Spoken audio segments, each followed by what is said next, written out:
course, reached the semi-finals last season in this competition.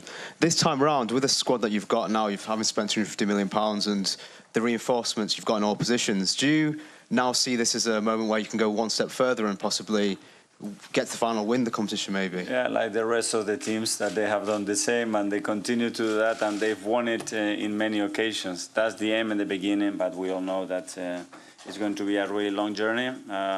The margins in this competition are super small, and you have to be at your very best from day one to give yourself the best possible chance. And what in particular did you learn from the competition last season, which you're going to take into the competition this time around? That we are good enough, that we can compete against any opposition on the day. And on top of that, that two things have to go your way. You need to have a full squad available when it comes to the most critical moments in the season. And then as well, when the ball has to go in the right moment or with the right decision, it has to be as well, because the margins are so small. Amy, Athletic. Hi, Mikel. Was part of the strengthening in a lot of numbers this summer down to that feeling when you're in the semi-final and your numbers are short and you think, I don't want to be here next year, where you're struggling to put out your best team when it counts? Well, when we were training, we had 8 or 9 fit players, and we're going to games with 13 players, and at that level it's extremely difficult. But I think even with that condition, we did really well. We gave ourselves an unbelievable chance, and we were very unlucky in the semi-final not to get through. David Raya was just here, and he was talking about how much it almost seemed to still hurt when he thinks about the semi-final and being in that position. I hate to take you back to that moment, but how much does it drive you to have that experience as a young manager where you get so close to the top of the mountain?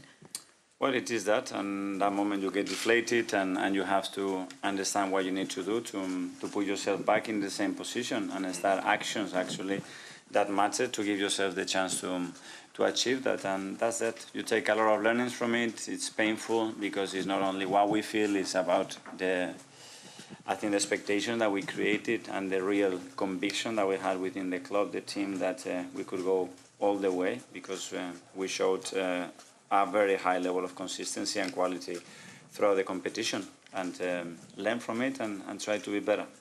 OK, a couple more in English and we'll go to Spanish questions. George from BBC. Mikel, hello. Sorry, just the way you've started the season, do you sense from the players that after the hurt of last season they're ready to win the Champions League? And you mentioned... But it's not that simple. I mean, you are so willing to do and you want to be better. I sense a very clear intention that they want to be better every single day. And that's the start and the end. And with there is nothing else to control, create the energy, the belief amongst the players, the understanding and the feeling that we can compete against any opposition. And yeah, certainly they have that. You mentioned about flying into Bilbao, so is all of your family coming to this match tomorrow? Is your phone been pinging? All of them, no, but a big majority will come, and I'm really looking forward to that. Yeah. Mark, ESPN. Hi, Mikel. Hi. You're getting a lot of questions about winning the Champions League, and understandably it's the start of the season, but Arsenal are probably the biggest club that's never won it. Is there a pressure that you feel with that? Because Liverpool won it multiple times, Man United, Chelsea. You want to win it, obviously, but how important is it to win that first one for Arsenal? Well, that tells you, with our long history, how difficult it is, because we haven't won it yet. And that's the opportunity. That's how I see it. Not the pressure, is the opportunity that thrives.